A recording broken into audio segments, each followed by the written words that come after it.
والصلاة والسلام على رسوله الأمين وعلى آله وصحابته أجمعين وبعد. So we continue with our next session of Monday Night Boost, and tonight, inshallah ta'ala, we'll be speaking about something that's very important for us to understand as Muslims, and that is the role of Allah subhanahu wa ta'ala and the Messenger sallallahu alaihi wasallam in our lives. Right? We live in a time where there's so many different ways of life. Right? There's so many different philosophies of life. You have liberalism. You have secularism, you have, people that don't follow any religion at all. They're secularists. You have some people that are, that are Christians, Jews, Muslims, and depending on where you fall within these groups and within these categories and these ideologies, it's going to affect greatly the beliefs that you have, and the way that you actually practice your life and the way that you live, right? The things that you do, the people that you associate with, right? The people that you consider, your friends and foes and things like that, right? It's gonna greatly change and differ depending on where you go, and what you believe in. Now, we as Muslims, obviously, all of us sitting here today, alhamdulillah, we're Muslims, inshallah. And being Muslims, we have to understand that as a Muslim, there are certain beliefs that we have that are very opposed to every other belief system or ideology, right? We have a very specific way of looking at the world, right? And today, inshallah ta'ala, we'll be talking about, first and foremost, I'm going to be mentioning many verses of the Quran in which Allah subhanahu wa ta'ala tells us the role of the Messenger sallallahu alayhi wasallam in our lives, right? You have a lot of Muslims that they don't really understand what it means to be a Muslim. So what you find is that you have a lot of people that they're brought up as Muslims, right? They have Muslim names, they eat, food that the Muslims eat, they have, like an Islamic culture. You have a lot of women, perhaps they wear the hijab, and the only reason why they're wearing it is because their parents brought them up like that, right? And, this may be very easy if you're coming from a background like, you're coming from Pakistan or Bangladesh, and you've been raised as a Muslim there. When you come here, it's very hard to break away from what you've been brought up on, right? It's very hard. And a lot of the times what you find is that you have parents who move to this country, they come to New York City from Bangladesh, they come to New York City from Pakistan or Guyana, wherever they're from, and they come with the cultural Islam, and they themselves may not even understand what it means to be a Muslim. Now what happens is that they have children here, right? And they're gonna try to use the same approach, the same strict approach that was used on them when they were younger. They try to use that same strict approach on their kids, right? Without actually explaining to them what Islam means. Why should you practice Islam? Why should you be a Muslim? And that's why most kids nowadays, kids that are raised as Muslims, if you ask them why you're Muslim, they're going to say, oh, because my parents raised me as Muslim. The same answer that a Christian kid would answer with. He's going to say, I'm a Christian because my parents raised me as Christian, right? It's not common that you find young kids and teenagers actually being like, Islam makes the most sense to me. Right? Islam makes the most sense to me, and I could see the flaws of every other way of life, and Islam makes the most sense. Right? Very rarely you find that. And it's very important that we as adults, those of you who have kids, that you learn. Sometimes it's not enough to force your kids to wear the hijab and force your kids to pray. That's not going to be enough. Maybe it was enough for you back home, but it's not enough for the kids nowadays who are being bombarded with different ideas, with atheism, secularism, liberalism. A lot of people that they're not even Muslims in their ideology, in their thinking. Right? Even though they may have a beard, they may wear hijab, but in their aqeedah, in their belief, if you actually look at what they believe in, they're not a Muslim inside, right? They don't meet the minimum requirements of what a Muslim should believe in. And we're not saying that you should go around saying to people that you're a kafir and this one is a non-Muslim. No. But it's to reflect upon ourselves, right? Are we meeting the standards that Allah subhanahu wa ta'ala has set for us? Now we have to understand that in the sight of Allah subhanahu wa ta'ala, it's not just enough to say that you believe in Allah and then that's it. Right? A lot of people, they think that to be a Muslim, it means to just believe in the existence of Allah. People that say, oh, I believe in God. Right? And what they intend when they say I believe in God is I believe in the existence of God. Right? Somebody give me an evidence to show that it's not sufficient to just believe in the existence of God. Somebody give me an example of that to show how it's not enough to know that Allah exists. Because a lot of people, they say, I know God exists, I believe in God, so then I'm fine. I don't have to do anything after that. Give me an example, or give me a hadith, or give me a verse of the Quran that disproves that point. Because I'm telling you, there's a lot of people that have that mindset. right? They say, I could do whatever I want. I could celebrate whatever I want. I could live my life however I want. But as long as I say that I'm a Muslim, my name is Muhammad or Fatima, whatever my name is, I believe in the existence of Allah, and then that's fine. Right? Why is that wrong? Yeah. Even mushrik can believe in Allah, right? Exactly. The mushrikun during the time of the Prophet ﷺ, right? The polytheists, those who the Prophet ﷺ, he took these people as his enemies. These people fought against the Prophet ﷺ, and the Prophet ﷺ would say about many of them that they're going to be in the fire.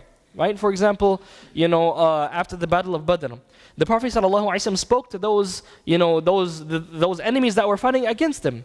Right? And he said to them that, did you find what your Lord has, promised you as true, and things like this.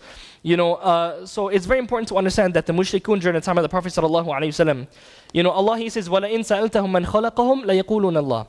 If you, O Muhammad ﷺ, were to ask them, we're talking about Abu Jahl, Abu Lahab, we're talking about these enemies of the Prophet ﷺ, the mushrikun, Quraysh. If you were to ask them who created them, لَيَقُولُونَ اللَّهِ. They would say that Allah created them.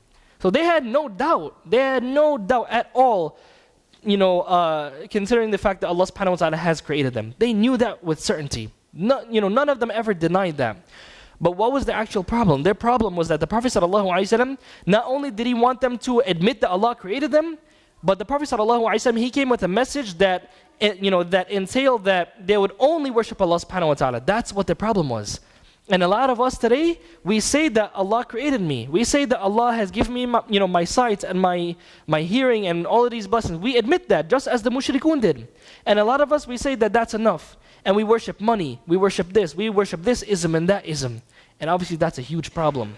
Right? Like if it was a problem for the mushrikun who accepted Allah as their God, but at the same time they worship other things, it's going to be a problem for us as well.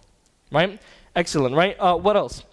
What else, right? What else can we mention to those who have this type of mindset that, if I believe that God exists, and I believe that God is there, then that's fine for me. I can do whatever I want. Why is that not enough? What else can we say? Yeah. Yasin.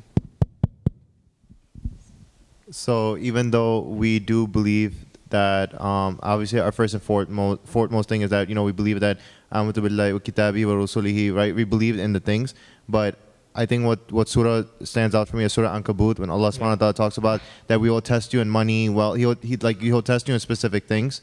So it's not just because a lot of people, they believe that as long as I believe in God, then that's, and they expect everything to be like happy, happy dandy, like nothing's gonna happen. But to be a Muslim is also, you have to realize that you're going to face through these trials and tests as well. Absolutely. So I believe that especially in Surah Ankabut, Allah mentions that we'll test you in hunger, we'll test you in all these different types of aspects. So that's also a requirement that you have to go through a trial, and that's also part of being absolutely Muslim as that well. You're going to have to deal with some tests during in this life, and you have to pass those tests. You have to deal with the things that come at you as a believer in the right way, right? Yeah, Abdul Rahman. In Surah Zariyat, Allah says He only created you and jinn to worship Him. Excellent, right? Allah subhanahu wa ta'ala, He says that وَمَا خَلَقْتُ الْجِنَّ وَالْإِنسَ إِلَّا لِيَعْبُدُونَ. The only reason why I have created the jinn and the human beings is to worship me. Right? So you actually need to worship Allah subhanahu wa ta'ala and not just say that you believe in Him. And that you believe that He exists. Right? Part of your iman in Allah subhanahu wa ta'ala is to actually submit to Him. That's what Islam means. Right? Like it means to submit to Allah Azza wa Jal. And if you look at Iblis, Iblis, he knows that Allah subhanahu wa ta'ala exists. He has no doubt about that. Iblis knows Allah exists. Right? Don't ever think that the devil, Shaitan, does not think that Allah exists. He knows that for a fact. He had a conversation with Allah subhanahu wa ta'ala. Right? He actually spoke to Allah Azza wa Jal. And Allah subhanahu wa ta'ala told him that he's gonna be, in the fire, and that he's gonna be punished. Iblis, he says, "Oh Allah, give me some time." Allah subhanahu wa ta'ala gave him some time. So he actually made dua to Allah subhanahu wa ta'ala, and Allah Azza wa Jal addressed him directly. So Iblis knows for a fact that Allah exists, but at the same time Allah called him, like Allah subhanahu wa ta'ala says that he was from the kafirin, from the disbelievers. So this belief is not just, rejecting Allah subhanahu wa ta'ala's existence. This belief is also refusing to submit. And that's what Iblis' problem was. Right, so now let's just mention some verses from the Quran where Allah subhanahu wa ta'ala where Allah Azza wa Jalla tells us about the standards of belief and what we should what our perspective towards the Messenger of Allah sallallahu alaihi wasallam should be specifically. Allah Azza wa Jalla says in a verse in Surah An-Nisa, Allah Azza wa Jalla, He says, "Fala wa rabbik." Allah subhanahu wa ta'ala swears by Himself. Now there are certain verses in the Quran where Allah Azza wa Jalla speaks to the Prophet sallallahu alaihi wasallam directly, and sometimes we are not being addressed by that. Right? The Prophet ﷺ is being addressed only. For example, Allah He says that Inna arsalnaka bil haqq. Indeed, we have sent you with the truth. Obviously, that by extension, of course, if we're like calling the people towards the truth, then we're being addressed there. But primarily, the Prophet ﷺ is being addressed with verses like this. Among those verses is a verse in Surah An-Nisa. Allah Azza wa Jalla, He says, "Fala wa rabbika la yu'minun." Allah says to the Prophet ﷺ that by your Lord, O Muhammad ﷺ, the people, your followers, Quraysh, the Muslims, all of them, they will not believe. They will not believe. Allah subhanahu wa ta'ala is going to mention the prerequisite, the condition of belief. Allah Azza wa Jalla says that they will not believe حَتَّى يُحَكِّمُكَ فِي مَا شَجَرَ بَيْنَهُم, until they make you, O Muhammad sallallahu alaihi wasallam, a judge in all of the things that come up in their lives. So they will not, like Allah subhanahu wa ta'ala is speaking about all of us, that we will not believe until we make Muhammad sallallahu alaihi wasallam a judge in all of our affairs. Right? So how many of us have that mentality that we are looking for guidance from the sunnah of the Prophet ﷺ in whatever matters we have in our lives? Right? Because Allah subhanahu wa ta'ala clearly, He clearly mentions that they will not believe until they make you, O Muhammad ﷺ, a judge in all of their matters. Not only that, ثُمَّ لَا يَجِدُوا فِي أَنفُسِهِمْ حَرَجًا مِمَّا قَضَيْتَ وَيُسَلِّمُوا تَسْلِيمًا. Not only do they make you a judge in all of their matters, but they don't find any problems within their hearts. They don't find any difficulty in accepting what you have commanded, and they submit to that fully. So Allah subhanahu wa ta'ala clearly sets the bar as to what is expected of us as believers. And you have many verses in the Quran where Allah Azza wa Jal, constantly throughout the Quran, Allah Azza wa Jal, He says, وَأَطِيعُ اللَّهَ وَأَطِيعُ الرَّسُولِ, and obey Allah subhanahu wa ta'ala and obey the messenger. وَمَا آتَاكُمُ الرَّسُولُ فَخُذُوهُ وَمَا نَهَاكُمْ عَنْهُ فَانْتَهُوا. Whatever the messenger has given you, sallallahu alayhi wa sallam, then take him. Whatever he has forbidden you from, then stay away from him. Allah He says, مَن يُطِعِ الرَّسُولَ فَقَدْ أَطَاعَ اللَّهِ. Whoever disobeys the messenger has disobeyed Allah subhanahu wa ta'ala. So Allah Azza wa Jal makes it very clear in the Quran that مَن يُطِعِ الرَّسُولَ فَقَدْ أَطَاعَ اللَّهِ. Whoever has obeyed the messenger has obeyed Allah. So we as Muslims, when it comes to obeying the Prophet sallallahu alaihi wasallam, we only obey him because he's a messenger. We don't obey him because he's a man. We don't obey him for any other reason than the fact that he's a messenger of Allah subhanahu wa ta'ala. And Allah Azza wa Jalla, He says in the Quran that وَمَا يَنْطِقُ عَنِ الْهَوَى. He doesn't speak from his own desires. Right? So when the Prophet sallallahu alaihi wasallam, when he commands us with something, it's not just from his own self. Right? Allah Azza wa Jalla says, إِنْ هُوَ إِلَّا وَحْيٌ يُوحَى. It's only revelation that's been inspired to him. Right? So that differentiates him from every other human being, as opposed to the prophets and the messengers. But besides the prophets and the messengers, nobody else receives revelation the way that they did. So when it comes to the Prophet ﷺ and other people, we have to realize that he is the one that we have to put in front of everybody in terms of what he commands us, in terms of what he teaches us. Right? And that's why Allah Azza wa Jalla, He says that يَا أَيُّهَا الَّذِينَ آمَنُوا لَا تُقَدِّمُوا بَيْنَ يَدَيِ اللَّهِ وَرَسُولِهِ. O you who believe, do not put anything in front of Allah and His messenger. Right? Very clear verse in the Quran. Now, the Prophet ﷺ, we have to realize that it's a rahmah of Allah Azza wa Jalla that He has sent him to us. Right? Imagine if we had no Islam, we had no guidance. Imagine how lost we'd be. Right? We'll be doing whatever we want, following our desires, taking our desires as a God. And there's a verse that the Imam he recited in Salat al-Maghrib. The second rak'ah, the Imam he recited a verse from the end of Surah At-Tawbah. Allah subhanahu wa ta'ala says that لَقَدْ جَاءَكُمْ رَسُولٌ مِّنْ أَنفُسِكُمْ, that there has come to you a messenger from your own selves. Right? لَقَدْ جَاءَكُمْ رَسُولٌ مِّنْ أَنفُسِكُمْ عَزِيزٌ عَلَيْهِ مَا عَنِتُّمْ, that whatever hurts you, whatever difficulties you go through, it hurts him as well. Right? It hurts him as well. عزيز عليه ما عنتم حريص عليكم بالمؤمنين رؤوف رحيم, that he's diligent to give you and to teach you whatever is good for you, whatever is beneficial for you. And then Allah subhanahu wa ta'ala says that the Prophet sallallahu alaihi wasallam is رؤوف rahim, that he is kind and he is merciful. So this is why you find that there are many, ahadith where the Prophet ﷺ, that he would say that I would wish that I meet my brothers. I would wish that I meet my brothers. Now the other Sahaba around, they're like, O Messenger of Allah, aren't we your brothers? And the Prophet ﷺ said, no, my brothers are those who will come after me, that they have never seen me, but they will believe in me and follow me. Right? So we ask Allah subhanahu wa ta'ala to make us from among these people. I mean, so in the Quran, Allah subhanahu wa ta'ala makes it very clear that the Prophet ﷺ, that he is an authority for us in terms of what he commands and what he forbids. Right? And there's a very beautiful hadith. The Prophet ﷺ, he says that man ata'ani faqad ata'a Allah. Whoever obeys me has obeyed Allah. وَمَنْ عَصَانِي فَقَدْ عَصَى اللَّهِ. And whoever has disobeyed me has in fact disobeyed Allah subhanahu wa ta'ala. So this completely changes your mindset every time you hear a statement of the Messenger sallallahu alaihi wasallam. Right? It's very different now. You may think that, oh, he's just a man, that I don't need to follow him. And this is why you find today that there are people that they call themselves Quranists. They only want to follow the Quran. Right? They say, oh, the books of hadith that, they've been made up. They've been compiled only like 150 years after his death, sallallahu alaihi wasallam. They're fabricated and blah, blah, blah. Right? So you find that there are some people that they reject the sunnah completely. And there's a very beautiful hadith, right? There's a very beautiful hadith in the, recorded by Imam al-Tabarani, an Abi Dharr. It's been narrated by Abu Dharr radiallahu anhu. Now, Abu Dharr al-Ghifari, he says that لَقَدْ تَرَكَنَا رَسُولُ اللَّهِ صَلَى اللَّهُ عَلَيْهِ وسلم وَمَا يُحَرِّكُ طَائِرٌ جَنَاحَيْهِ فِي السَّمَاءِ إِلَّا ذَكَّرَنَا مِنْهُ عِلْمًا. Abu Dharr, he says that the Prophet sallallahu alaihi wasallam, he left us. And there was no bird in the sky that would fly in the sky, that would flap its wings, except that the Prophet ﷺ told us something about that bird. Can you think about this? Almost everything the Prophet ﷺ gave them some guidance about. Even the birds that are flying in the sky. Right? So the Prophet ﷺ, that he changed their whole worldview. The way that they looked at the world changed completely when he came to them. Right? And then he quotes the Prophet ﷺ. He says that the Prophet ﷺ said that مَا بَقِيَ شَيْءٌ يُقَرِّبُ مِنَ الْجَنَّةِ وَيُبَاعِدُ مِنَ النَّارِ إِلَّا وَقَدْ بُيِّنَ لَكُمْ. The Prophet ﷺ, he's quoted to have said by Abu Dharr. Abu Dharr, he said that the Prophet ﷺ said that there's nothing that's going to bring you closer to Jannah and further away from the fire except that it's been clarified to you. Right? So whatever is good for us, the Prophet ﷺ has clarified it for us. Whatever is bad, he's warned us from it. Right? So that, having that mentality as a Muslim is very important, especially in our times. We have so many, so many different philosophies, so many different ways of life. But as a Muslim, Islam is not just something that you say. It's something you practice. It's a complete way of life.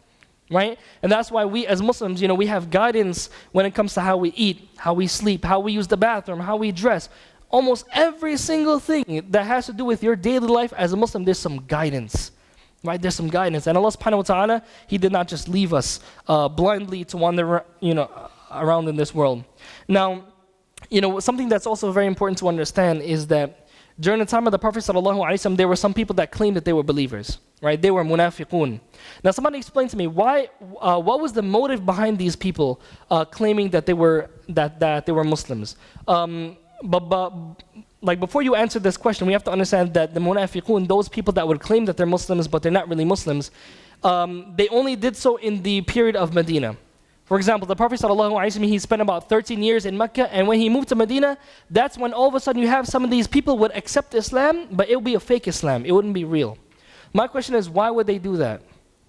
What was the wisdom, behind them doing that? Whereas in the Meccan period, there was almost no munafiqun. We don't know of any of the munafiqeen in the Meccan period. But why in the Medinan period? Why are there so many, people that were hypocrites, that were disbelievers inside? Yeah. Was the mic? Just pass it in the back.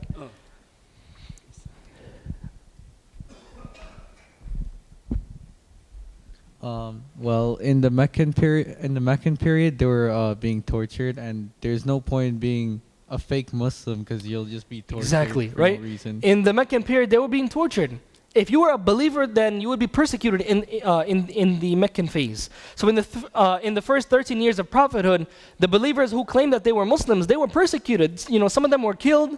Some of them they were beaten. They were tortured. Their money was taken away from them. Their wealth was stolen from them. So in a time of persecution, when it's a disadvantage to be a Muslim, then only those who are actually sincere would be Muslims. Now, in the Medinan period, when the Muslims had authority, when they had power, then you would have some people, they would accept Islam only to benefit from that power. Right? And they would not actually be believers inside. They would actually be kuffar inside.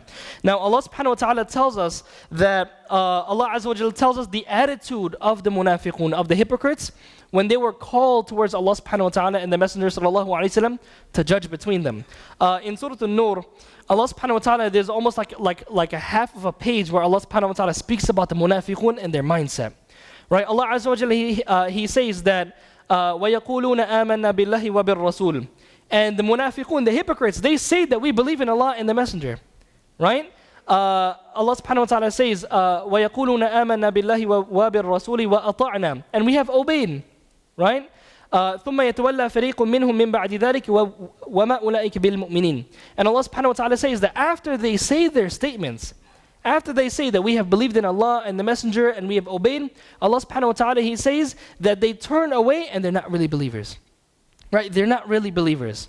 And then Allah subhanahu wa ta'ala, he then says, وَإِذَا دُعُوا إِلَى اللَّهِ وَرَسُولِهِ لِيَحْكُمَ بَيْنَهُم. When they are called to Allah and His Messenger, for the Messenger sallallahu alayhi wa sallam to judge in their matters, sometimes they would have a dispute. And when it will be said to these munafiqun during the time of the Prophet sallallahu alayhi wa sallam, to come to the Prophet sallallahu alayhi wa sallam so he can settle our matter. Right? Allah subhanahu wa ta'ala mentions, إِذَا فَرِيقٌ مِّنْهُم مُعْرِضُونَ. All of a sudden you find that there's a group from them, they turn away. But at the beginning they were claiming that they were Muslims, that we believe in Allah and the Messenger. Right? Perhaps you have many people that they have the same mindset. Why? Because it's just a cultural Islam, that's all it is.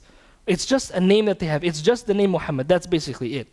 Right? It's just the food that the Muslims eat, that's pretty much the only attachment that we have to Islam for some people. Right? We ask Allah subhanahu wa ta'ala's protection. And then Allah Azza wa Jalla mentions, وَإِن يَكُنْ لَهُمُ الْحَقُّ يَأْتُوا إِلَيْهِ مُذْعِنِينَ. And if there's some advantage for them, that's when they're going to come.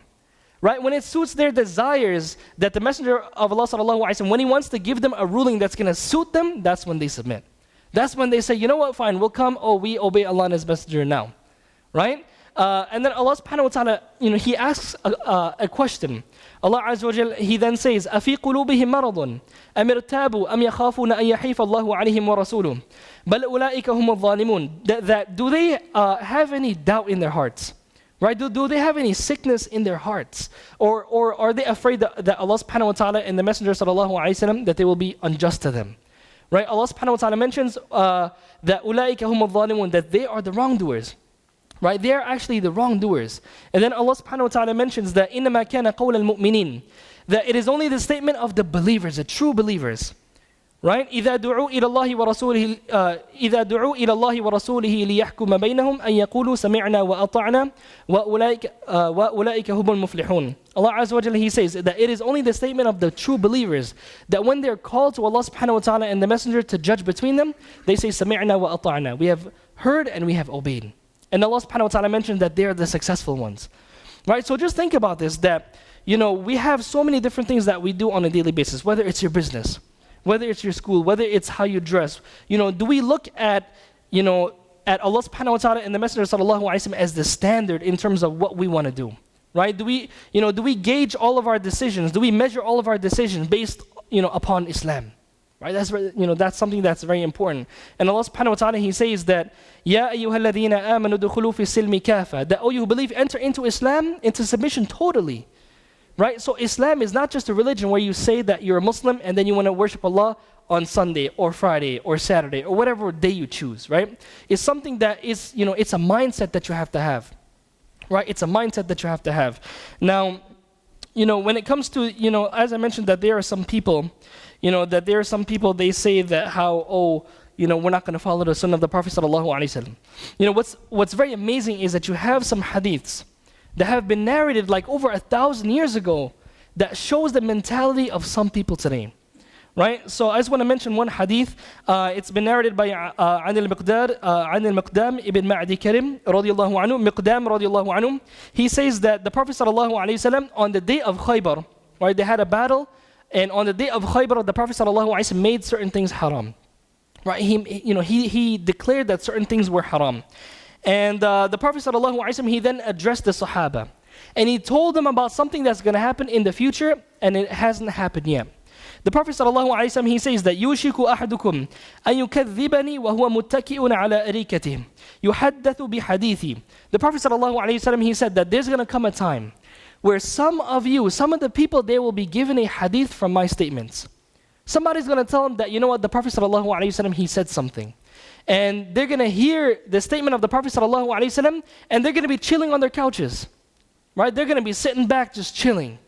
And the Prophet ﷺ, he then says that this person, when a hadith is brought to him, he will then say that بَيْنَنَا وَبَيْنَكُمْ كِتَابُ اللَّهِ.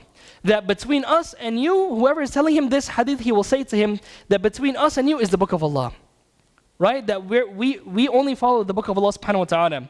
That فَمَا وَجَدْنَاهُ فِيهِ مِنْ حَلَالٍ إِسْتَحْلَلْنَاهُ وَمَا وَجَدْنَا فِيهِ مِنْ حَرَامٍ حَرَّمْنَاهُ. That whatever halal we find in the book of Allah subhanahu wa ta'ala, that's what halal is. Whatever we find that's haram in the book of Allah subhanahu wa ta'ala, then we deem that as haram. And they will continue to say, they will all, and the Prophet sallallahu alayhi wasallam, he then says, أَلَا وَإِنَّمَا حَرَّمَ رَسُولُ اللَّهِ أَلَا وَإِنَّمَا حَرَّمَ رسول الله صلى الله عليه وسلم مثل ما حرم الله. The Prophet صلى الله عليه وسلم, he said that indeed what the messenger has deemed as haram is the same as what Allah subhanahu wa ta'ala has deemed as haram. You have so many verses in the Quran where Allah subhanahu wa ta'ala commands us to follow Allah subhanahu wa ta'ala and the messenger sallallahu alayhi wasallam. Right? So there should be no doubt to us as Muslims that we have to follow the sunnah of the Prophet sallallahu alayhi wasallam today, just as the Sahaba had to follow it back then. Right? And there's a very beautiful hadith. The Prophet ﷺ, he says that أَلَا إِنِّي أُوتِيتُ الْقُرْآنَ وَمِثْلَهُ. I have been given the Quran and that which is similar to it. That's the sunnah of the Prophet ﷺ. My question to you guys is that we know that we have the Quran. Like the Quran is one book. We have it on our shelves. Many of us, we've memorized many parts of the Quran. It's very clear as to what the Quran is. But what is the sunnah? Where can you find that? Where can you find the sunnah? A lot of people, we understand and we all accept as Muslims that we need to follow the sunnah, but where do you find it? Somebody tell me. Where do you find it? Is it just what Brother Zakareeya says? That's the sunnah. Whatever you hear on the minbar during the khutbah of Jum'ah, that's the sunnah. What exactly is that? Yeah. The books of hadith. What are some of them that you know about? Tirmidhi, Ibn Majah, Yeah. Sahih Bukhari, Nisai. Okay. Listen, so the most famous books of hadith, right? The scholars refer to these as the 6 books of hadith, right? So you mentioned a bunch of them. You mentioned Bukhari. What else? Abu Dawud, Ibn Majah, Nisai, An-Nasa'i, Tirmidhi. At-Tirmidhi. There's one more. Muslim. And Muslim. Good, excellent, right? Now the scholars, you have many scholars that mention this, that the whole ummah, all of the Muslim scholars have agreed upon the fact that Bukhari and Muslim, that they are authentic books of hadith. Now you do have some scholars, of the past, like Ad-Darqutni and others, who've criticized like a handful of hadiths in Bukhari, for example, right? But the vast majority of the hadiths, like 99% of the hadiths in Bukhari and Muslim, they're all sahih. They're all authentic. Right? And of course, you find that there are some people that try to put shubuhat in the minds of the Muslims, try to put doubts in the minds of the Muslims concerning these books, right? You have some people, making YouTube videos talking about how Bukhari is, it's a scandal and it's all weak and this and that. But if you ask or if you even study this sign just a bit, you'll see the amount of work that Imam al-Bukhari put in his book. And you'll understand that every single hadith that we look at as sahih, it needs to have a chain of narration, right? If you guys ever study this, and it's very easy. I mean, there's a lot of material online that you can find so that you can study how the hadith sciences work. It's very interesting, and it's very, it's going to really contextualize a lot of the things that you're going to hear. So, for example, when you hear that a hadith is sahih, right, then you can kind of assume why. When you hear that a hadith is da'if, and you hear that a scholar says that there's somebody in the chain of narration that's a weak narrator, then you understand that. Right? And there's a very interesting hadith in the Sunnah of Abu Dawud. The Prophet ﷺ, he foretells the way that the system of hadith will work. Right? There's a hadith where he says to the Sahaba how the system of hadith will work. The Prophet ﷺ, he said to the Sahaba that تسمعون, that you will hear from me. وَيُسْمَعُ مِنْكُمْ, and it will be heard from you. وَيُسْمَعُ مِمَّنْ سَمِعَ مِنْكُمْ, and it will be heard from those who have heard from you. Just think about that for a second, right? He foretold the fact that people will narrate his statements, and it's going to be passed on generation after generation. And that's how we have the hadiths. Like another point to understand as well is that those who reject the hadith tradition, they must reject the Quran as well. Because generally speaking, the Quran has been transmitted to us the same way that the hadiths have been transmitted to us as well. Right? Anyone who has memorized the Quran and they've learned from a teacher, and they want to pass that Quran down to the next generation, they have a chain of narration. Right? They have a chain of narration that goes back to the Prophet ﷺ, that goes back to Jibreel, that goes back to Allah Azza wa Jal. So we have to understand that in terms of transmission, the way that the Quran has been transmitted to us is very similar to how all of these hadiths have been transmitted to us as well. And generally speaking, it's the same people as well. Of course, you had some of the Quran reciters in the past, some of the famous Quran reciters that would be considered weak by some hadith scholars because they're not hadith specialists. Right? But generally speaking, the method is the same. Right? It's an oral tradition that's been passed down generation after generation. And we have the names of all of these people that have narrated the Quran to us. Right? In my chain of narration from the Quran, I have all of the names of the people. I know who my teacher learned from. I know who he learned from, all the way back to the Prophet ﷺ. Right? So, we have this tradition that's been preserved, and you can't find any other tradition that's been preserved like this. You ask a Christian, right, where did he get his Bible from? They found some manuscript in some cave. Right? Which version is actually the authentic one? They have no idea. Right? You have some verses in the New Testament that some Bible scholars have said that they're fabrications. Right? So they have no way of tracing their tradition back to Jesus, Isa alayhi salam. But we do as Muslims, right? We can trace back our hadith to the Prophet sallallahu alayhi wasallam. So for somebody to say that, we're going to reject the whole tradition of hadith totally, this is madness. Right? This is madness. Anybody who studied the hadith tradition just a bit, the sciences of a hadith just a bit, will understand how much work actually went into this. Right? How much work actually went into this.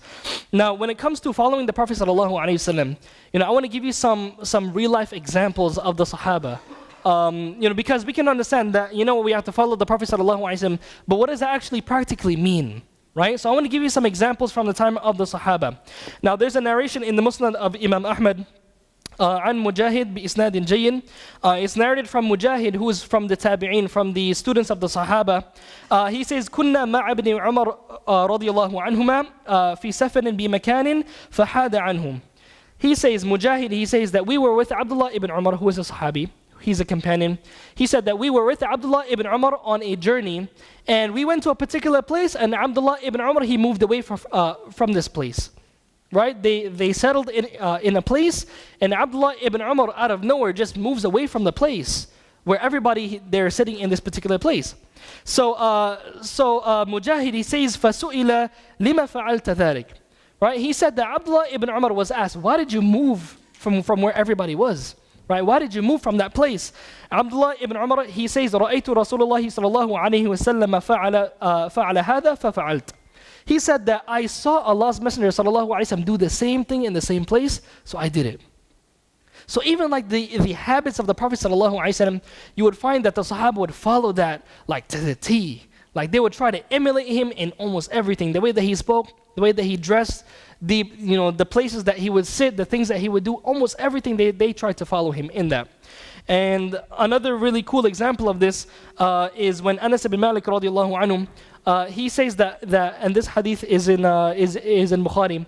Anas, he says that one time the Prophet sallallahu alaihi wasallam, he was invited by a tailor to eat some food. So Anas, he said that I went with the Messenger sallallahu alaihi wasallam. So the Prophet sallallahu alaihi wasallam brought Anas along, and Anas was a young servant of the Prophet sallallahu alaihi wasallam. He said that we entered the man's house, and the food that the man had, it was like some meat that was cut up, and it was some like pumpkin. It was either pumpkin or squash or one of those gourds, right? So Anas radiallahu anhu, he said that how the Prophet sallallahu alaihi wasallam, he noticed that he would like to eat that pumpkin or squash or whatever it was, right? So Anas radiallahu anhu, he said that how, and he mentioned that he didn't really like that. But after he saw the Prophet sallallahu alaihi wasallam liking that type of food, he said that after that I continued to love this same type of food. Can you imagine that? Like you don't have to love pumpkin. You don't have to love squash. Like, listen, I don't know if it, if it's exactly pumpkin, but it's one of those types of like, I don't know if it's a vegetable or fruit. Is pumpkin a vegetable or a fruit? I think there's some ikhtilaf on this. No, seriously. I think from botanic, There's some ikhtilaf on this. I know for sure that from a certain perspective it's a fruit. From a certain perspective it's not. I'm pretty sure. But Allahu A'lam, Allah Azza wa Jalla knows best, right? The scholars have different opinions. But anyhow, so whether it was a squash, whether it was a pumpkin or a zucchini or any of this type of vegetable / fruit, Anas radiallahu anhu, he said that I continue to love this for the rest of my life, right? So when the Prophet sallallahu alaihi wasallam came, right, like he changed the things that they loved. They would just love things because he loved it. And one of the brothers here in Nashik, we were talking about this, that how like before practicing, I mean personally me, I never had any plans of growing my beard, right? I didn't really like it. I mean, come on, like nowadays maybe it's a bit fashionable now, right? You have a lot of people, the hipsters and things like that. They're growing out their beards, right? A lot of celebrities are growing out their beards and things like that. So a lot of people, they're gonna grow out their beards because it's just the trend now, right? But back in the days, it wasn't really the trend. You would look like really weird if you have like a big beard out of nowhere, right? Like why are you growing out your beard like that? So personally, me, like before I started practicing Islam, I mean, I didn't have a beard before I started practicing Islam. My beard grew very recently, alhamdulillah. But I always had it in my head that I'm just gonna trim it or I'm just gonna shave it as a young kid, right? I never had this plan of growing it out. But to be honest, now like I like it. You know what I'm saying? I like it, and I hope that that I'm just like the Sahaba, and we should all hope that we're like this as well. And I'm pretty sure that all of us, you can give some example of something that you love because you're a Muslim. Whereas before you were practicing Islam, you didn't really like it, right? So, as a believer, when you practice, Islam, there are certain things that are gonna change naturally. If you love Allah subhanahu wa ta'ala, you love the Messenger sallallahu alayhi wasallam, you're gonna love to be like him, right? You're gonna love to act like him, to speak like him. His ways gonna become the most beloved thing to you. And that's why, there was one mushrik, Thumama ibn Uthal, radiallahu anhu, he accepted Islam. And, what happened to him is that he was responsible for some of the deaths of some of the Sahaba. And the Prophet ﷺ, he had this guy tied up in the masjid. So for like 3 days straight, this man was tied up in the masjid. And Thumama, he said to the Prophet ﷺ, he said that if you free me, then I'm going to be very grateful. So after like 3 days, the Prophet ﷺ, he frees Thumama. Now obviously being in the masjid, you're going to be seeing salah, you're going to be seeing the Muslims, how nice they are and how together they are. Thumama, at the end of the 3 days, when the Prophet ﷺ told the Sahaba to cut him loose, he took his shahada. Right? He says, "Oh Messenger of Allah, I want to accept Islam." The Prophet ﷺ told him to go make ghusl. He came back and he said to the Prophet ﷺ, he said that there was no face more hateful to me than your face. That there was no religion more hateful to me than your religion and your way of life, and now it has become the most beloved thing to me. Right? So you find that there are many people, like Umar was on his way to kill the Prophet ﷺ. But then after that, like he would literally defend the Prophet ﷺ in every situation. Right? So Islam is something that can completely transform somebody's life. I remember watching a video. It was this brother, he's like a chaplain at a prison. And he was showing like the video, they had like a little halaqah going on in the prison. And they had this big, gigantic guy. He was like a huge guy. And then all of a sudden, the brother, he mentioned like a reminder, and then all of a sudden that big guy, he starts crying. Like when you look at that brother, you think that like he's like a huge, tough, like a big tough guy. Like he's not gonna cry. But he mentioned like a hadith or something about Allah, and the brother started crying. So the chaplain, the brother, he was saying that how people like this, perhaps before Islam they were criminals, they were so harsh, but Islam like softened their heart, right? Islam softened their hearts. You have many other examples of this with the Sahaba. For example, Umar radiallahu anhum. When it came to the time of Tawaf, Umar radiallahu anhu, he went and he kissed the black stone. And Umar radiallahu anhu, he says that I know that you don't harm and you don't benefit. You're just a stone. And if it wasn't for me seeing the Prophet ﷺ kiss you, I would not have done so. So the only reason why he did so was because he saw the Prophet ﷺ do so. And that shows the amount of love that he had. Another example of this is during Salah, when the Prophet ﷺ was leading the Sahaba in Salah, the Prophet ﷺ all of a sudden took off his shoes. Right? He took off his shoes in the middle of the salah. Now all of the Sahaba who were wearing their shoes, they all took off their shoes. So the Prophet ﷺ, he noticed that they all took off their shoes. So after the salah, he asked them, he's like, why did you guys take off your shoes? They said, because we saw you take off your shoes. Right? I mean, that's it. Whatever you do, we follow. So the Prophet ﷺ told them that Jibreel came to me. Right? That Jibreel came to me, and Jibreel told me that there was something that was unclean, something that was filthy on my shoes, so I removed it. Because when you're praying, you should be praying with clean clothes and clean shoes, right? So the Prophet ﷺ wanted to be in a clean state, so he removed those shoes. But just because of the Sahaba, just because of their love of him ﷺ, they removed their shoes without even understanding why, right? So as a believer, many of the scholars they mentioned that the purest form of submission, the actuality of submission is to submit, even if your aql doesn't understand the reason as to why you should, right? And many people, they may say that this is actually unintellectual. This is actually like stupidity or something. They may say, why would you follow something if you don't even understand why? And we have to realize that if you understand that Allah Azza wa Jal is God and He knows everything, then whether you understand the wisdom of what He's telling you to do or not, there definitely is a wisdom. Right? If you understand that Allah Azza wa Jalla is Al-Hakim, the all-wise, everything He tells you to do has wisdom. Sometimes Allah subhanahu wa ta'ala doesn't tell you the wisdom. But does that mean that if He doesn't tell you the wisdom, that there is no wisdom? Or does it mean that if you can't understand the wisdom, that there is no wisdom? Absolutely not. If you've already established a premise that He is Al-Hakim, He's the all-wise, then that should solve every problem after that of whether or not His commandments have wisdom or not. Right? So, for example, when it comes to music now, I was talking to a brother, very recently. He was saying, what's so bad about music? Right? What's so bad about music? And listen, we're not going to talk about music right now. But the vast majority of scholars, there's almost ijma' on this. There's very few scholars that have allowed music. The vast majority of scholars have deemed music in general as haram. Right? And listen, we're not going to get into that, into those details right now. I want to give you another example. After the death of the Prophet sallallahu alaihi wasallam, Abdullah ibn Umar radiallahu anhu. This hadith is in the Sunan of Ibn Majah. It's an authentic hadith. It was narrated by Abdullah ibn Umar radiallahu anhu that he said that the Prophet sallallahu alaihi wasallam said. Alright, pay very close attention to this hadith. The Prophet sallallahu alaihi wasallam, he says, "لا تمنعوا إماء الله أن يصلين في المسجد." The Prophet sallallahu alaihi wasallam told the men from the Sahaba, do not forbid the female slaves of Allah from praying in the masjid. Right? If there's a woman, she wants to come to the masjid, she wants to benefit from the reminders, she wants to pray, don't stop them from coming to the masjid. So the son of Abdullah ibn Umar, he said that we're going to stop them. We're going to stop them. So Ibn Umar, he got furious. He says that I tell you that the Prophet ﷺ said something and you're going to say that we're going to stop them? Right? So he actually made inkar of his son because of what he said. Right? He actually got upset at him because he actually wanted to deliberately go against the Prophet sallallahu alaihi wasallam. And there's many other examples of this, but there's really one. Inshallah ta'ala, we can finish with this example. Anas ibn Malik radiallahu anhu. This hadith is in Bukhari. That there was a time where the Sahaba would drink alcohol. Right? They would drink alcohol. Now there's a hadith in Bukhari. Where Anas radiallahu anhu, he said that I was serving, right? كنت أسقي أبا عبيدة وأبا طلحة وأبي بن كعب من فضيخ زهو وتمر. Anas radiallahu anhu, he said that I was serving Abu Talha and Abu Ubaidah and Ubay bin Ka'b. These are three of the most notable of the Sahaba.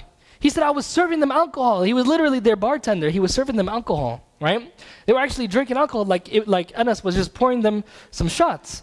And they were going to drink it, right? They were going to drink it. Because we have to understand, like nowadays, these are the terminologies that we use. Somebody might say like, oh my God. I mean, listen, a glass of alcohol nowadays, people refer to it as a shot. So they would actually drink alcohol because Allah subhanahu wa ta'ala did not make it haram at that time. So Anas said that I would pour them some of this alcohol. And Anas radiallahu anhu, he said that all of a sudden somebody came and somebody told us that inna al-khamra qad hurrimat. That at this time it has been revealed that khamr, that alcohol has been deemed haram. The verse in which Allah subhanahu wa ta'ala made alcohol haram came down. So Anas radiallahu anhu, he said that how the Sahaba around him, Ubay ibn Ka'b, Abu Talha, Abu Ubaidah, that they all stopped drinking. They all stopped drinking instantly. And even Abu Talha told Anas, he said, oh Anas, just pour it out, just get rid of it. And some of the narrations mentioned that the streets of Medina, that they were flowing with alcohol. People were just throwing the alcohol out. Nobody wanted to have it. It became something that was hateful to them now, right? When they realized that Allah subhanahu wa ta'ala was not pleased with it. Now, my last point now is that when it comes to obeying Allah subhanahu wa ta'ala and the Messenger sallallahu alayhi wasallam, we have to understand that following the Quran and the Sunnah, the straight path, like following the Quran and Sunnah is something that we all as Muslims have to accept. And for the most part, I think that we do. Now, what you find that the Muslims differ about is the interpretation of that. You find that there are people doing different practices and doing many different things, and they're using the same verse to prove what they're doing, right? Let me give you one example, right? There's one example from the Quran where Allah subhanahu wa ta'ala, He says, وَلَوْ أَنَّهُمْ إِذْ ظَلَمُوا أَنفُسَهُمْ جَاءُوكَ فَاسْتَغْفَرُوا اللَّهَ وَاسْتَغْفَرَ لَهُمُ الرَّسُولُ لَوَجَدُوا اللَّهَ تَوَّابًا رَحِيمًا. Allah, He says, and this is from Surah An-Nisa, Allah Azza wa Jalla, He says, and if only that when they wronged themselves, right, they came to you, O Muhammad sallallahu alayhi wasallam, and they sought Allah's forgiveness, and the Messenger sallallahu alayhi wasallam sought forgiveness for them as well. If they did this, they would have found Allah subhanahu wa ta'ala as forgiving and merciful. A lot of people say that, you know what? This verse, Allah subhanahu wa ta'ala is saying that the believers should go to the Prophet sallallahu alayhi wasallam and he should seek forgiveness for them. So what you find is a lot of people, a lot of Muslims nowadays, what they do is that they make dua to the Prophet sallallahu alayhi wasallam. They say, Ya Nabiyyana Muhammad, oh our Prophet Muhammad sallallahu alayhi wasallam, istaghfir lana, ask Allah to forgive us. And they use this verse as proof. The verse is saying that the believers should go to the Prophet ﷺ and have him ask for their forgiveness. So now the question is, did any of the Sahaba understand this verse in that light? Right? Did any of the Sahaba, did any of the Tabi'in, did any of the Muslims after that, did they ever make dua to the Prophet ﷺ like this? Not one of them. Not one of them. So it's not enough to just say, oh, I'm following the Quran and Sunnah, but it's about the interpretation of that as well. Right? That there are some people, what they do, right, is that they put pebbles and rocks underneath their foreheads when they want to pray.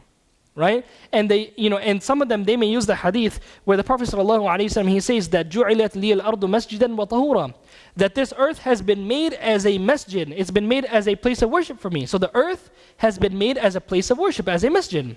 So they say that wherever you go, you must take a piece of the earth to put it under your forehead because that's a place of sujood.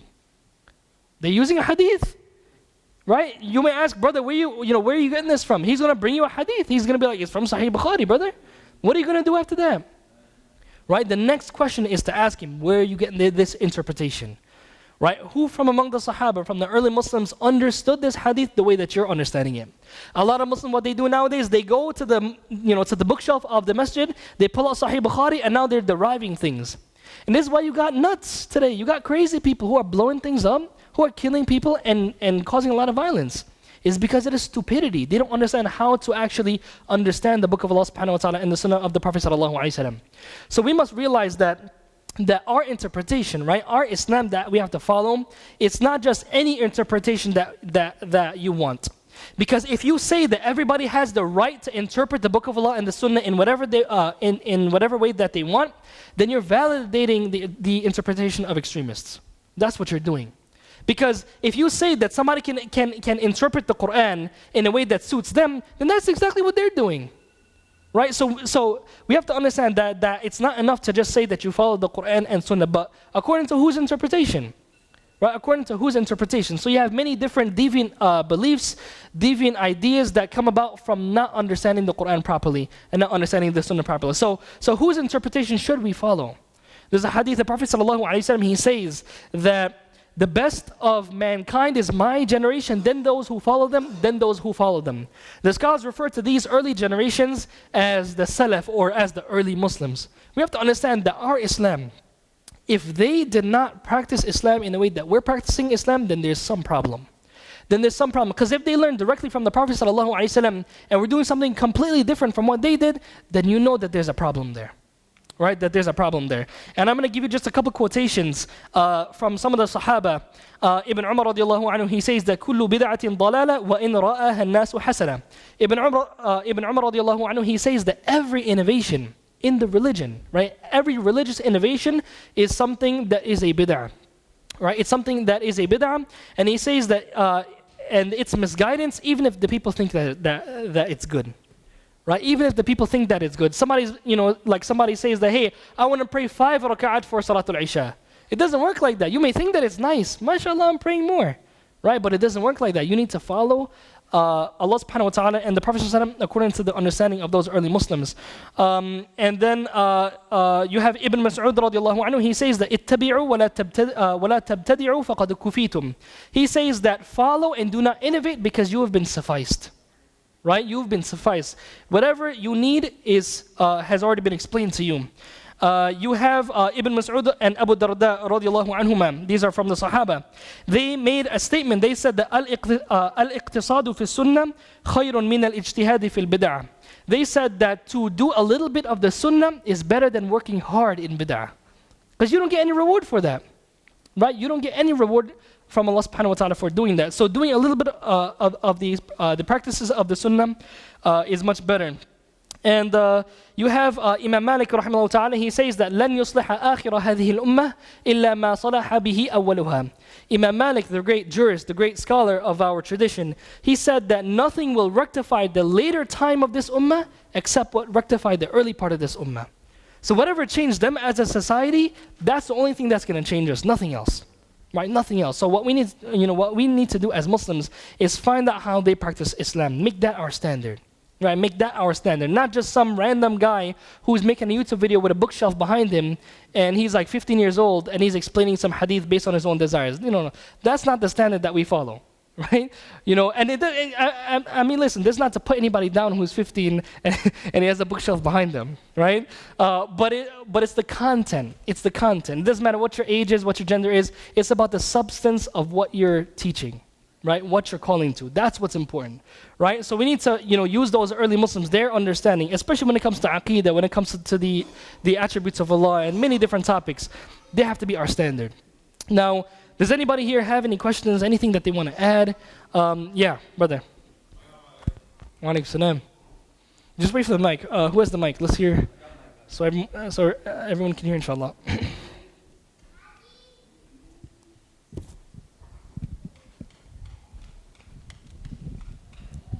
Assalamu alaikum. Wa alaikum salam. Why is the purpose of publishing or saying weak hadiths? Okay, what's the purpose? Okay, very good question. Why do some scholars even include weak hadiths in their collections? For example, we said that the most authentic books of hadith from the 6 books are what? Bukhari and Muslim. But then you have Abu Dawud, At-Tirmidhi, and Nasai, and Ibn Majah. Those are the other 4 of the 6. And then what are some other books of hadith that we have? Yeah. The Muwatta of Imam Malik. What else? The Musnad of Imam Ahmad, right, which is huge, which is probably the biggest out of all of them that we're going to mention tonight. What else?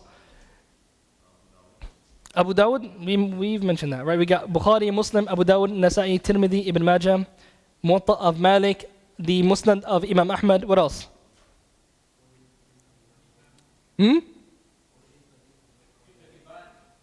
Huh?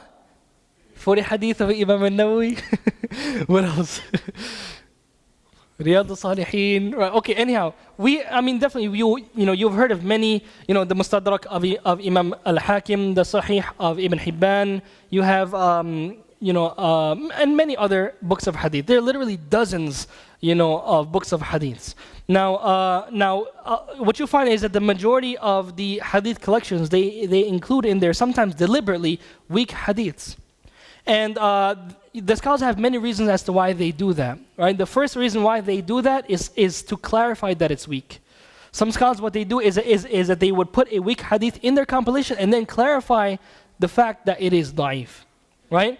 Another reason is that sometimes the hadith may be da'if, but the Muslims have ijma'. They have consensus that the hadith is to be acted upon. Right? So for example, I don't want to give. Okay, I'll give one example. There's this hadith in the Sunan of Ibn Majah, narrated by Abu Umama radiallahu anhu. The Prophet sallallahu alaihi wasallam, he says that إن الماء لا ينجسه شيء إلا ما غلب على ريحه وطعمه ولونه. There's a hadith where the Prophet ﷺ, he is reported to have said that water remains pure unless it is changed by something that is impure in its taste, color, and smell. This hadith right here, Imam Abu Hatim mentions that it's a da'if hadith. Imam An-Nawawi mentions that that اتفق المحدثون على تضعيفه, that all of the muhaddithun have ijma' that this hadith is da'if. So you have, for example, Ibn Hajar mentions this in the beginning of Bulugh al-Maram. Why does he mention this? Sometimes it's to show you that although the isnad of this hadith is da'if, many scholars like Ash-Shafi'i, Ibn Abd al-Barr, many scholars have mentioned that there's ijma' on this point, on this concept, that water is to remain pure unless it's changed by something that is impure in its taste, color, and smell. This is just one example. If you're not familiar with this example, there are many other examples of this. But for example, you have issues where the Sahaba just agreed upon. They agreed upon certain things. And when the Sahaba or the Muslims agree upon something, then that's a proof in Islam by itself. You have the Quran, the Sunnah, and the consensus of the Muslims. There's a hadith where the Prophet ﷺ, he says that لا تجتمع أمتي على ضلالة, that my ummah will never agree upon misguidance. So anytime the Muslims that they have agreed upon something, then many of the usuliyin, the scholars of usul, they consider that as a proof in Islam as well. Alright, so sometimes you may have a hadith, its chain of narration is da'if, but the meaning can be accepted. Right? Sometimes you find that scholars, they use a hadith that has a particular wording, and they use it as like additional proof or additional evidence. Right? For example, you have many books of hadith. For example, they would list the most authentic hadith, and then after that they would show what has been narrated as well. Right? So these are just a couple of the reasons why they would do that. But the scholars even have some difference of opinion. Can you act upon a weak hadith? Some scholars, they have some conditions, and they mention that it would be permissible to act upon a weak hadith with certain conditions, right? But that's in brief. Hopefully that answers your question. Any other questions? Comments? It doesn't have to be a question, something that you guys want to add, something that you want to discuss, briefly. No khutbahs. Yeah. Yeah, you want to mention something? Yeah, bismillah.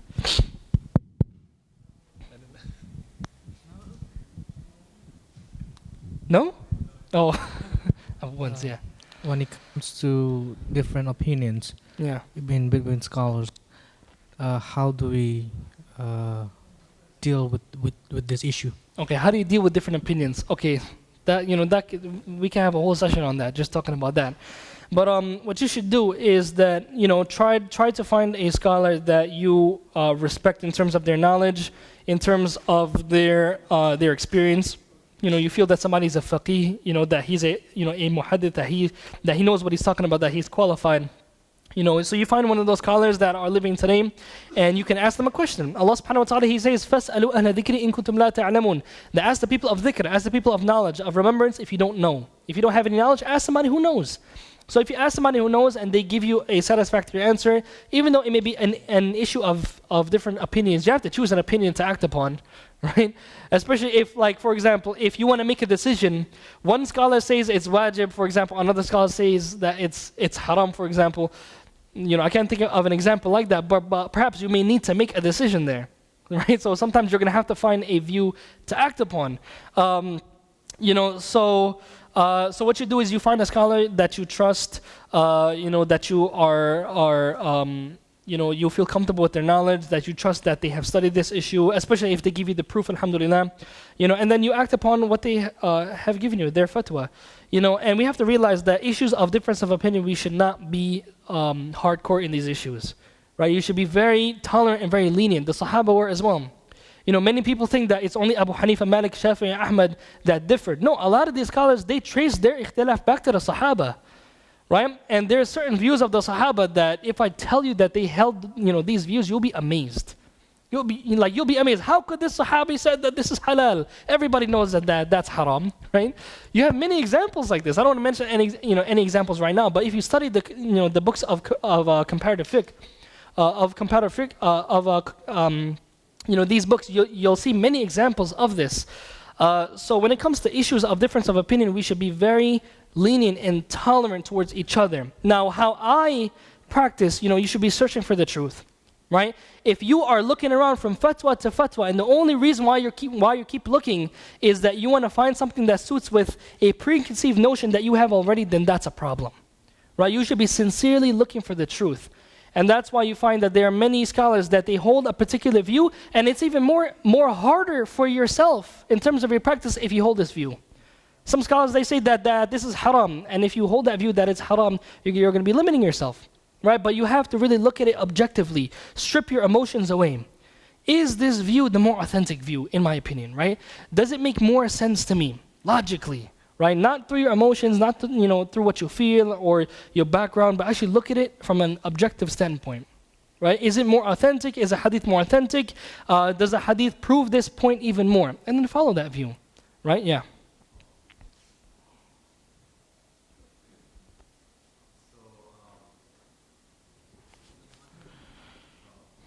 Oh, no, it's on. Okay. Just I have one question, especially, you mentioned about, nowadays everyone has their very different interpretation of Islam. Like you mentioned, some people, they say they reject hadith, some people reject Quran, some people reject Sunnah in general. But when it comes to, let's say, like certain issues, right? What I feel that Islam is very flexible depending on your situation, and sometimes, these opinions, when we stick to one madhab, we become very, it's not to say that, they're wrong, but we become very narrow-minded in the sense that we're not have any leverage for movement. But I do think that one of the important things, especially, like you said, when it comes to, if you have a question, you should ask someone who's knowledgeable, because, now a lot of days, a lot of people, they have their own interpretation because of what the internet is giving them. Yeah. And I'm not trying to say that, some of the articles are wrong, but there's some articles where I feel like it's been written in a different country and it doesn't apply to like the culture or how, how it works over here. And I'll give an example, and I'm not trying to start any political issue, but like Islam Q&A. Like there are some things that, with Islam Q&A I can understand, like when it's like certain hard and fast rules like wudu and whatnot. But also when it comes to like certain issues, I could tell that, they're very like into very like one madhab strictly, and I don't see any like thing where it's like, okay, is there something more to it than just that? So I think like the best thing I would first recommend everyone is always like go to the local sheikh and kind of like, someone who you can trust to first, clarify these issues. Because I feel like you need to understand there's a broader term than just kind of like sticking to it that, oh, this is haram because it's haram, but then you want to know why. Well, another thing I want to ask is that what do you feel about is, what is your opinion on people who kind of follow, like, let's say there's like one issue, right? And there's maybe like 4 or 5 different opinions, and someone decides to maybe take like, he'll choose this opinion, but maybe a situation didn't work out for him, so he chooses like another opinion of the same issue. Do you think that's kind of wrong, or that's something that shouldn't be done, or should it just be if you stick with one opinion, it should be that opinion? Okay, so the thing is, when they're looking at different opinions, if they're actually studying the particular issue and they have the tools required to study the particular issue, and not everybody does, but if if you're a student of knowledge, you're looking at a particular issue, then you should have your standard as to what you consider to be, to be authentic. That should be consistent. Right, that should be consistent. Like it shouldn't be your desires, your feelings, your emotions, right? You should try to be as objective as possible. And objective means that you're being impartial. You're not being biased. You're not choosing something just because it's easier for you. Like that's not what it will. That's not what it's about, right? It's about trying to follow something that you feel is truthful, right? That you're being honest and you're being unbiased. So if somebody, almost every single scholar has changed their views. Imam Shafi'i changed a ton of his views. Ibn Taymiyyah changed a ton of his views. Like you read some of Ibn Taymiyyah's books, you find that the books that he wrote earlier on have different views as to the views that were presented in his later works. You have many scholars, like for example, like that there are certain, like for example, Sheikh Ibn Uthaymeen, right? There are certain views that he would mention in every single one of his books. But before he died, he changed certain views of his, and you would not find it in any of his books. You would only find it from what his students have said, because it just hasn't been something that he's written. He didn't write any book after he changed his view, but all of his previous books, they all present a certain view that he once had. But before he died, right before he died, he would change certain views that he would have. And sometimes you would find that there would be handwritten letters by him, and he would say that this is the view that I'm following now. And he died, at a very old age. So you find that there are many scholars that they change their views, and there's nothing wrong with that. But that shows that a person, if you're doing it for the right reasons, you're doing it objectively and honestly, and you're actually trying to follow the truth and the evidence, and that's what we all should be doing. If you're doing that, then obviously there's nothing wrong with following another opinion. It doesn't mean that somebody's being wishy-washy. No, this is the way of the scholars, of the past, that when they had a particular view, when they found new evidence for another view, then they would accept that view. That's part of a healthy learning, right? And following the truth, right? So there's nothing wrong with that, providing that the person is doing it for the right reasons.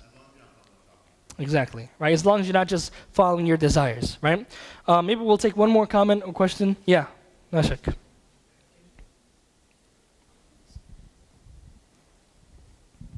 So there's a certain kind of hadith. I think it's a hadith, but it's a hadith Qudsi. Could you explain what it is? It's still foreign to me. I just know it has something to do with the word of Allah, but okay. Yeah. So the hadith Qudsi is a hadith narrated by the Prophet ﷺ in which he narrates from Allah subhanahu wa ta'ala directly. Right? Whereas the Quran, the Prophet ﷺ, even though the Quran is a speech of Allah Azza wa Jal as well, but the Quran is something that's been, the Prophet ﷺ, he learned it from Jibreel. Right, who then, like Jibreel took it from Allah subhanahu wa ta'ala and then taught it to the Prophet sallallahu alaihi wasallam. But a hadith Qudsi is a hadith where the Prophet sallallahu alaihi wasallam, he relays a statement of Allah subhanahu wa ta'ala directly. Now, is a hadith Qudsi referred to as Quran? It's not. It's not part of Allah subhanahu wa ta'ala's book. But just because it is not part of Allah subhanahu wa ta'ala's book that He's revealed doesn't mean that it's not part of the speech of Allah subhanahu wa ta'ala. And as scholars have difference of opinion, is the hadith Qudsi the actual wording of Allah subhanahu wa ta'ala, or is it just the meaning? And scholars, they have both, evidences on both sides for, with this particular issue. But there's many different reasons. There's many differences between the hadith Qudsi and the Quran. One of the differences is that sometimes you find that there are da'if hadith Qudsis and there are authentic hadith Qudsis. Right? So sometimes scholars may have difference of opinion as to whether the hadith Qudsi is an authentic hadith or not. It's just like a hadith, but it's just that the Prophet ﷺ is quoting Allah subhanahu wa ta'ala directly. Right? Another difference between hadith Qudsi and the Quran is that the Quran has a particular reward for reciting it. You get 10 rewards for each and every single letter. But that's not the same for hadith Qudsi. And then you have the issue of narrating. For example, the Prophet ﷺ is narrating the hadith Qudsi directly from Allah subhanahu wa ta'ala, whereas the Quran is going through Jibreel alayhi salam. Right? So those are just three main differences between the hadith Qudsi and the Quran. But we look at both as generally being from the speech of Allah subhanahu wa ta'ala. Right? Like I said, some scholars have difference of opinion as to whether or not the hadith Qudsi is Allah's speech in meaning or actual wording. Like Allah actually said those words. But they are attributed to Allah subhanahu wa ta'ala. Right? Hopefully that answers the question. Awesome. Yeah. Going back to the madhab discussion, I just want to ask, because from my understanding, might be a misunderstanding, I thought a majority of scholars follow strictly one school of thought, or would learn strictly one school of thought and would teach that school. Listen, there's nothing wrong with following a madhab. If you want to follow a madhab, go ahead. You have the green light to do so. Scholars have been doing so for over 1,000 years. You have scholars who have even written books against those who choose not to follow a madhab as well. To follow a madhab, there's nothing wrong with that. And we have to understand that what exactly is a madhab. A madhab is based on certain principles. We have to understand that Abu Hanifa had certain principles that forced him to have certain views because of those principles that he had. Imam Malik had certain principles. So because of the principles of these different scholars, that led them to different rulings that they would conclude from the research. If somebody wants to follow a madhab, no problem.